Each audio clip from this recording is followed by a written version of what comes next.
A very good morning to all. Today's our topic is economy and it's central problems, अर्थव्यवस्था तथा इसकी केंद्रीय समस्याएं।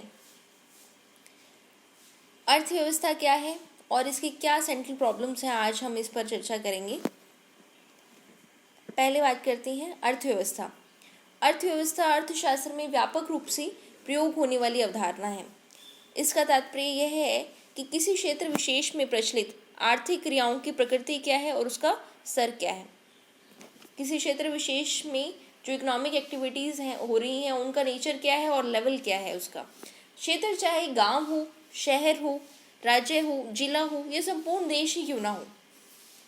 आर्थिक क्रिया का क्या मतलब होता है? उत्पादन, उपभोग, निवेश, विनिमय, इन चीज़ों को शामिल किया जाता है। आर्थिक क्रियाओं में उत्पादन, उपभोग, निवेश, विनिमय को शामिल किया जाता है। अगर हम कहें कि भारतीय अर्थव्यवस्था,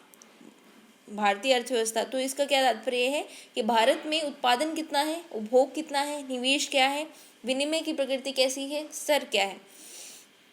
स्वतंत्रता की प्राप्ति के समय हमारे देश में कृषि जो थी वो एक प्रमुख उत्पादन क्रिया थी। इसलिए हमारी जो अर्थव्यवस्था को क्या कहा जाता था? कृषि अर्थव्यवस्था कहा जाता था, कि जो भारतीय अर्थव्यवस्था है वो कृषि अर्थव्यवस्था है। लेकिन जैसे जैसे हम आगे बढ़े, स्वतंत्रता प्राप्ति के पश्चात हमारी जो प्रवृत्ति है वो कृषि से उद्योग की ओर प्रवृत्त हुई, तो औद्योगिक अर्थव्यवस्था भी कहा जाने लगा। तो क्या है अर्थव्यवस्था? क्या है? किसी क्षेत्र विशेष में प्रचलित इकोनॉमिक एक्टिविटीज़ का नेचर क्या है और उसका लेवल क्या है। अर्थव्यवस्था वह प्रणाली है जो किसी क्षेत्र विशेष में व्याप्त उस क्षेत्र में होने वाली आर्थिक क्रियाओं की प्रकृति एवं स्तर प्रकट करती है। अर्थव्यवस्था वह प्रणाली है जो किसी क्षेत्र विशेष में व्याप्त उस क्षेत्र में होने वाली आर्थिक क्रियाओं की प्रकृति एवं स्तर प्रकट करती है। इससे प्रकट होता है कि संबंधित क्षेत्र के लोग किस प्रकार अपनी जीविका कमाते हैं। इससे यह प्रकट होता है कि जो उससे रिलेटेड लोग रह रहे हैं किस प्रकार अपना आजीविका कमाते हैं। अब नेक्स्ट स्लाइड पर चलते हैं। अर्थव्यवस्था की केंद्रीय समस्याएं, ये बहुत इंपॉर्टेंट है क्योंकि संसाधन क्या है? सीमित है और प्रत्येक अर्थव्यवस्था चयन की समस्या का सामना करती है। यह एक मौलिक आर्थिक समस्या है, सामान्यतः संसाधनों के आवंटन की समस्या के रूप में जानी जाती है।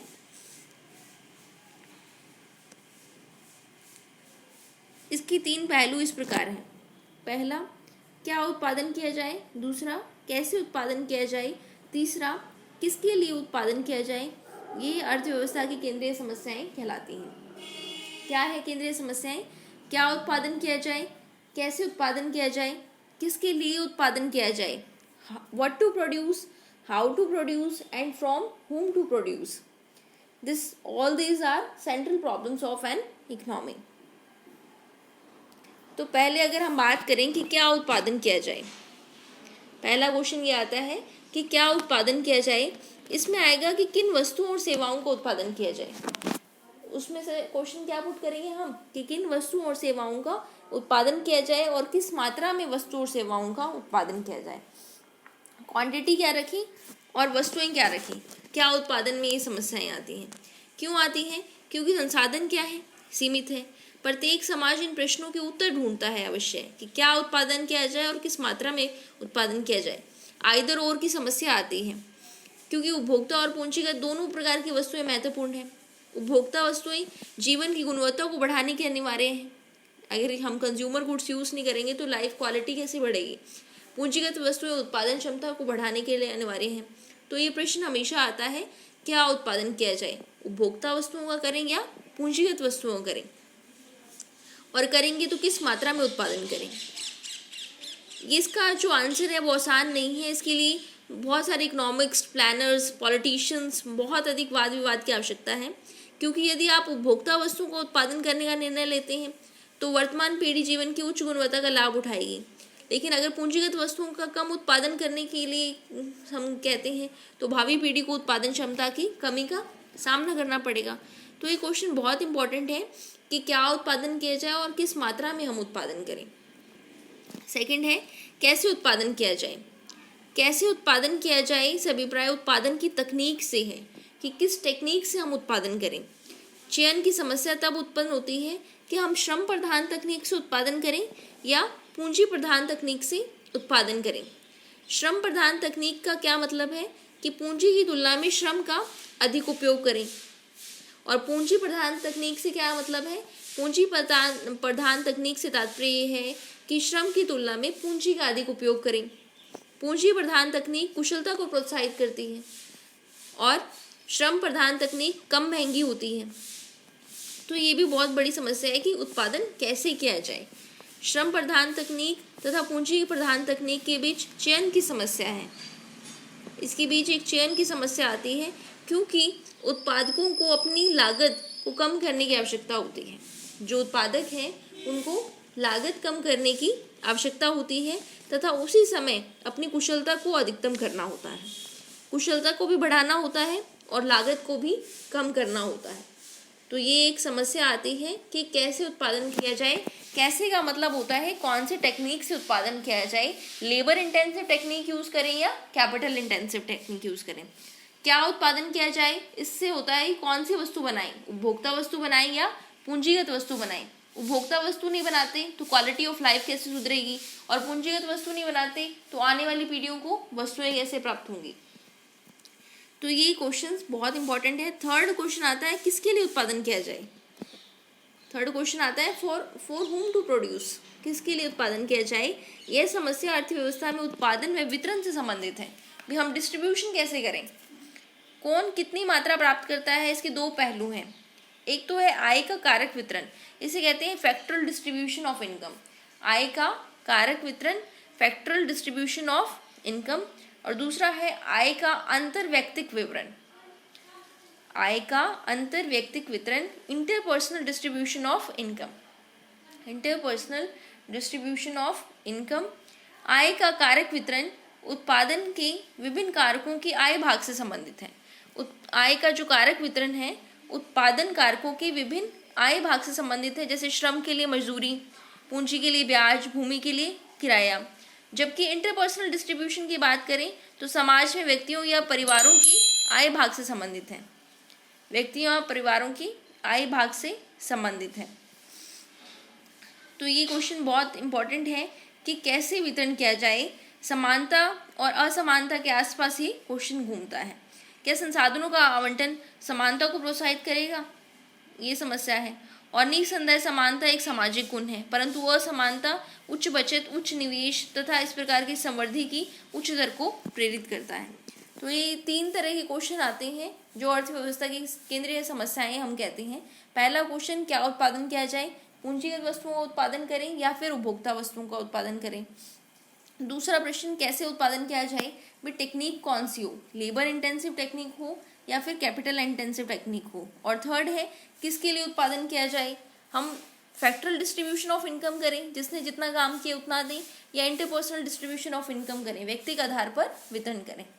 आय में समानता लेकर आए ऐसा डिस्ट्रीब्यूशन करें या इनक्वालिटी लेकर आए ऐसा डिस्ट्रीब्यूशन करें। तो ये कौन क्या है, तीनों central problems of an economy है।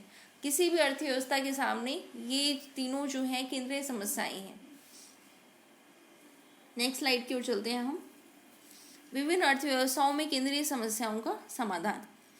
विभिन्न अर्थव्यवस्थाओं में केंद्रीय समस्याओं का समाधान। पहला समाधान है बाजार अर्थव्यवस्था। पहला समाधान क्या है, बाजार अर्थव्यवस्था। बाजार अर्थव्यवस्था एक स्वतंत्र अर्थव्यवस्था होती है। ये इंडिपेंडेंट अर्थव्यवस्था है जहां उत्पादकों को निर्णय लेने की स्वतंत्रता होती है।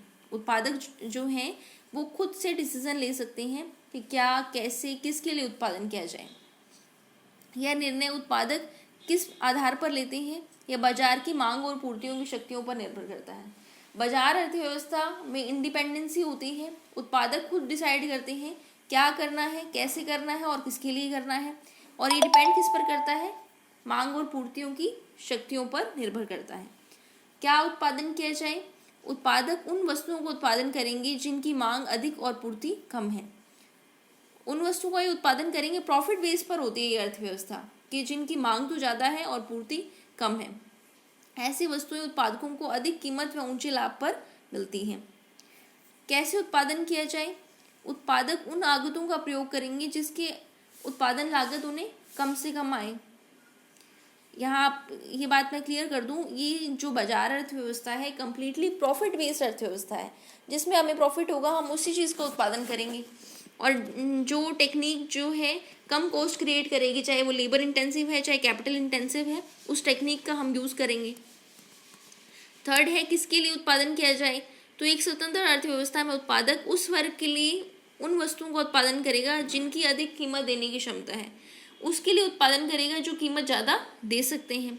समाज के निर्धन वर्ग की अक्सर अवहेलना की जाती है, जिसके कारण आर्थिक विभाजन की समस्या उत्पन्न होती है। इसमें जो समाज का निर्धन वर्ग है उसकी अवहेलना की जाती है। क्यों?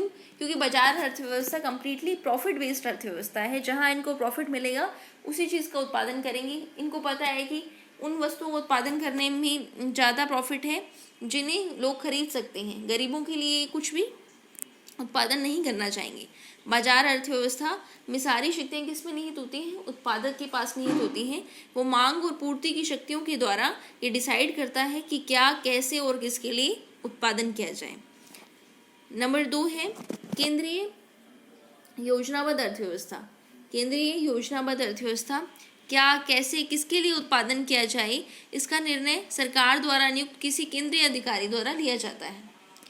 क्या, कैसे और किसके लिए उत्पादन किया जाए, ये डिसीजन कौन लेता है?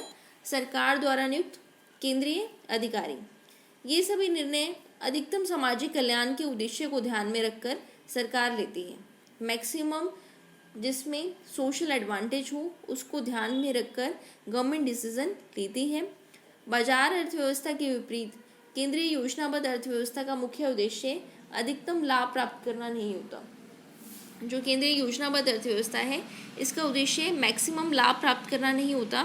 ऐसी वस्तुओं और सेवाओं का उत्पादन किया जाता है जहां केंद्रीय अधिकारी के विचार में समाज के लिए सबसे अधिक उपयोगी हो। सेंट्रल जो अथॉरिटी होती है विचार करती है कि समाज के लिए सबसे अच्छा रहेगा, उन वस्तुओं का उत्पादन किया जाता है। उत्पादन की ऐसी तकनीकों का प्रयोग किया जाता है जो समाज के लिए अधिक उपयोगी हो। इसमें सब कुछ जो है वो समाज को ध्यान में रखकर किया जाता है, जबकि बाजार अर्थव्यवस्था में जो भी केवल प्रॉफिट मोटिव होता है, इसका जो ऑब्जेक्टिव है वो सोशल सोसाइटी से रिलेटेड है, सोसाइटी को ज़्यादा से ज़्यादा एडवांटेज हो। उदाहरण के लिए अत्यधिक बेरोजगारी की स्थिति में श्रम प्रधान तकनीक का उपयोग किया जाएगा। जब बेरोजगारी बहुत ज़्यादा है तो हमें पता है कि कैपिटल इंटेंसिव टेक्निक यूज़ करने से जो लेबर है वो अनएम्प्लॉयड रह जाएगी, तो हम किसका यूज़ करेंगे? श्रम प्रधान तकनीक का उपयोग करेंगे, न कि पूंजी प्रधान तकनीक का। समाज के निर्धन वर्ग के लोगों के लिए प्राप्त वस्तुओं का उत्पादन ऐसी स्थितियों में भी होगा जहां इन वस्तुओं के उत्पादन से उत्पादनकर्ताओं को कोई लाभ नहीं मिल रहा। अब निर्धन वर्ग के लिए कोई वस्तु बनानी है लेकिन उससे प्रोड्यूसर को कोई लाभ नहीं मिल रहा, तब भी वो उत्पादन करेंगे, जबकि जो बाजार अर्थव्यवस्था है उसमें यह स्थिति नहीं देखने को मिलती। तीसरी है मिश्रित अर्थव्यवस्था। तीसरा कौन सा है? अर्थव्यवस्था मिश्रित अर्थव्यवस्था। मिश्रित अर्थव्यवस्था में बाजार तथा केंद्रीय योजनाबद्ध अर्थव्यवस्था दोनों के गुण विद्यमान होते हैं। मिश्रित अर्थव्यवस्था में बाजार भी इंक्लूड है और केंद्रीय योजनाबद्ध अर्थव्यवस्था भी इंक्लूड है। क्या, कैसे, किसके लिए उत्पादन किया जाए, ये सभी निर्णय जो है बाजार अर्थव्यवस्था और सामाजिक कल्याण दोनों को ध्यान में रखकर लिए जाते हैं। उत्पादन के कुछ क्षेत्रों में उत्पादक अधिकतम लाभ प्राप्ति का उद्देश्य रखता है और कुछ में सामाजिक कल्याण का उद्देश्य रखता है। अगर हम एग्जाम्पल दें तो भारत के उत्पादकों को अपने लाभ को अधिकतम करने के लिए कपड़े या इस्पात का उत्पादन करने की स्वतंत्रता है, परंतु रेलवेज पर अब तो कह रहे हैं कि रेलवे प्राइवेट सेक्टर को देंगे। रेलवेज पर सरकार का एकाधिकार है। तो इस तरह ये तीनों जो थी अर्थव्यवस्थाएं, बाजार अर्थव्यवस्था, केंद्रीय योजनाबद्ध अर्थव्यवस्था और अर्थव्यवस्था मिश्रित अर्थव्यवस्था, ये केंद्रीय समस्याओं का समाधान है।